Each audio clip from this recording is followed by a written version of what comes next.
Right before I found out we had conceived our son, Anthony had reconnected with his biological family. He had moved out of state to go live with them. There is some doubts going on between Anthony and his biological family, whether our 1-year-old is his or not. I find Anthony constantly comparing photos of himself and our son and saying that there isn't a resemblance. He claims there's no similarities, but they do look alike. And when he says that there is only a 30% chance that he is the father, it really makes me angry. This whole situation is really upsetting for me personally because I haven't given him a reason not to trust me. I've been very faithful. I've stayed with him through everything, through him going to jail, even with him cheating on me. You know, I've been the one who's been cheated on, and I found it within myself to actually forgive him because I do love him. I'm the person that has been there. You know, his biological family hasn't been there for him. So I'd like to say that we are together, however, we are living in different states as much as I would like to be together. I am also 36 weeks pregnant with our second son, and there's also some doubts there. Anthony, I just want to let you know that you are the father. I do want to be with you, and hopefully when these results come out, we can work towards a better relationship and be a family. Why do you doubt that the son possibly is not yours? Well, when I first met my biological family, it had been a month of me not seeing Haley, and I had went to North Carolina, and then I get a phone call saying that she's pregnant. And at first, I didn't know what to feel. I was like, well, that's big. That's big news. And, you know, is it mine? And she said, yeah. So, okay, I'm a little happy, but I'm also doubting that it may be mine because it's been a while since I've seen her. Are you doubting that the little boy is yours because you got a lot of family chirping in your ear? Well, not just that, but if it was not just my family, it's not just my family, but Who else is it? The issues with her family as well, the way I get treated, and the fact that I can't even come around and see him because of certain restraints, it makes me feel like I'm being pushed away, like they don't Why really can't need you me. see her family? There was a restraining order put on me from when I was down there. We had a fallout with her. What did you do to get a people. restraining order on you? Well, actually, I knew at the time I was going to go to jail for something stupid I did. Like hit somebody? No. What don't they like about you? You seem so charming. I have no idea. I couldn't answer that. So let me ask you this.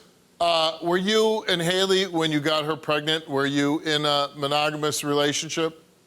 Yes. Okay. At that time, right. yes. Okay. So then, you know, then you have the baby and there's some doubts, and your family's chirping in your ear a little bit. Her family doesn't like it. You get into a big physical altercation.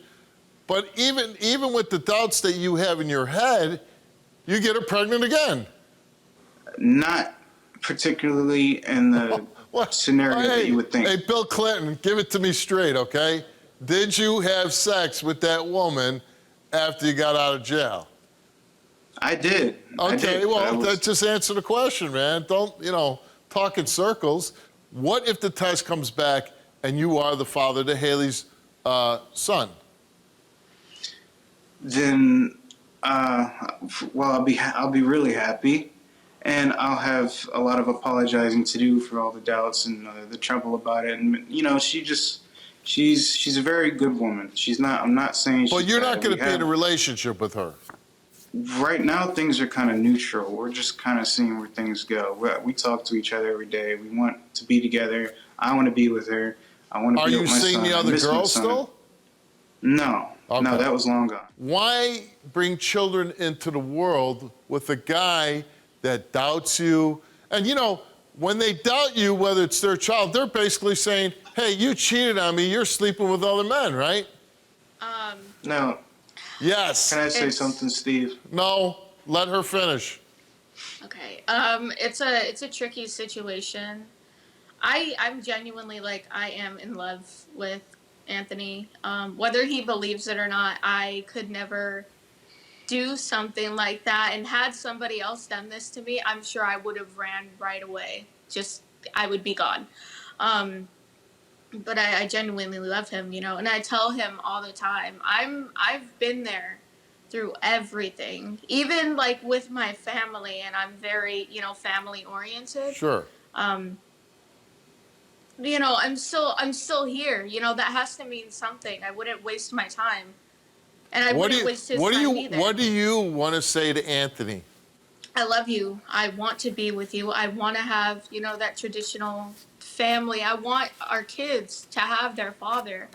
You know, this isn't how I seen, you know, things going in life.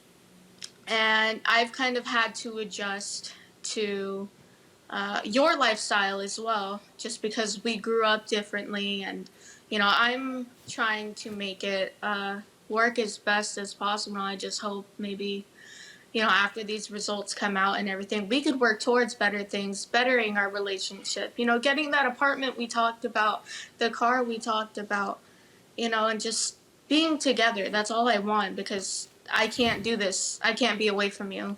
I really can't. It's hard for me to feel the same feeling I felt in the beginning when I go 3 months out of the whole year seeing Lorenzo, and it's just hard when I see him. He's a baby, and the next time I see him, he's a lot bigger, and the next time I see him, he's way bigger. I can't keep living like that. You took the DNA test, Anthony, and the results of that test is that you are the father of Haley's 1-year-old son. That's good. I'm happy. I told you, I wouldn't lie to you. I want this with you. I wouldn't go around and cheat on you or hurt you or anything. And I just want... Here's the thing. I made it very clear I wasn't, when we made the second child, that if everything we were going through with Lorenzo and this separation and all that, I don't want to bring another kid into that. I just want to be with my family. And now since we have you're pregnant again and Lorenzo's mine, I just want to be with my little boy. That's it. Yeah, I work a lot. I come home to nothing. I don't even find interest in video games anymore. I don't watch TV. It's just hard not coming home to the people I love. That is hard. Haley, why are you so emotional right now? I wouldn't do anything to hurt him. I wouldn't put our kids in that predicament, you know? Like I said, I couldn't ever do that, and I really do love him. And you love him. He's the only person I've ever, you know, felt this way about. I was being stupid. I had reason to have doubts, but I was still there when she gave birth. I still loved him, wanted to be with him and all that. It's just everything that went wrong gave me negative feelings and just made me look at things differently. You know what, though? You're a young guy, and you're going to make mistakes. So, but what you got to do is, when you make mistakes, you learn from them. You don't make those mistakes again. And that leads me to my next question. After this next child is born, will you want her to take another DNA test? No. Well, you didn't say that very convincingly. No, I believe it. Yeah. I think you have a really good woman that really is in love with you, that wouldn't cheat on you. You made a mistake of cheating on her, but again, you're both so young and you're entering a world of adulthood that most people, you know, choose to have it later in life when they're a little more mature. I wish you all the best. But, you know, and I'm not saying that, you know, you're doing it deliberately, but both of you need to grow up fast. You guys need to be together, because that's the best way to raise your kids, is when you're together and they see mommy and daddy every day. We hope everything works out for you. Please keep us updated on your situation, and we'd love to see you, you know, 6 months, a year from now, and hear from you that you're both doing really well. All right. Take care. I was raped. My name is Steve Wilkos, and I'm an investigative talk show host with a law enforcement background. It was my life or his. My job is to get truth and justice for everyday people. Watch our videos now.